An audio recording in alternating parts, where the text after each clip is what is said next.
السلام علیکم پیارے بچوں، آج کی ہماری کہانی کا نام ہے ببلو کا جھولا۔ ایک وقت کی بات ہے، ایک گاؤں میں ببلو نام کا لڑکا رہتا تھا۔ وہ بہت اچھا بچہ تھا۔ اسی گاؤں میں ببلو کے بابا کا ایک باغ تھا جس میں انہوں نے ببلو کے لیے ایک جھولا بھی لگا رکھا تھا۔ ببلو کا ایک دوست بھی تھا جس کا نام بنٹی تھا۔ ببلو اور بنٹی صبح روزانہ اسکول جاتے اور شام میں آ کر یہ جھولا جھولا کرتے تھے۔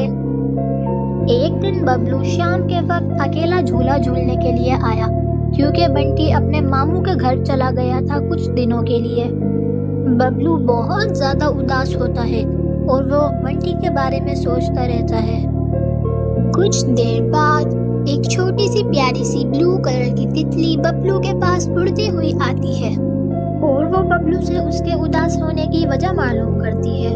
جب ببلو اس کو اپنے اداس ہونے کی وجہ بتاتا ہے تو تتلی اس سے کہنے لگتی ہے، ببلو تم اداس نہیں ہو، میں تمہارے ساتھ کھیلوں گی، میں تمہاری دوست بھی بنوں گی اور میں تمہیں جھولا بھی دوں گی۔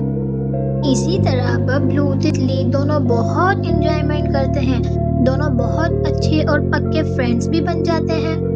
اسی طرح کچھ وقت گزر جاتا ہے اور بنٹی بھی اپنے ماموں کے گھر سے واپس آ جاتا ہے۔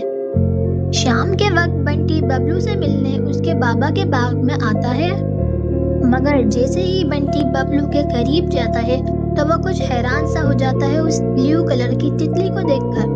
وہ ببلو سے اس تتلی کے بارے میں پوچھتا ہے۔ ببلو اس کو ساری باتیں اس تتلی کے بارے میں بتا دیتا ہے۔ اسی طرح بنٹی بھی اس تتلی کا فرینڈ بن جاتا ہے۔ اب بنٹی، ببلو اور تتلی روزانہ صبح اسکول جانے کے بعد شام میں ادھر جھولا جھولنے آتے اور اس تتلی کے ساتھ بھی کھیلا کرتے اور بہت انجوائمنٹ کرتے۔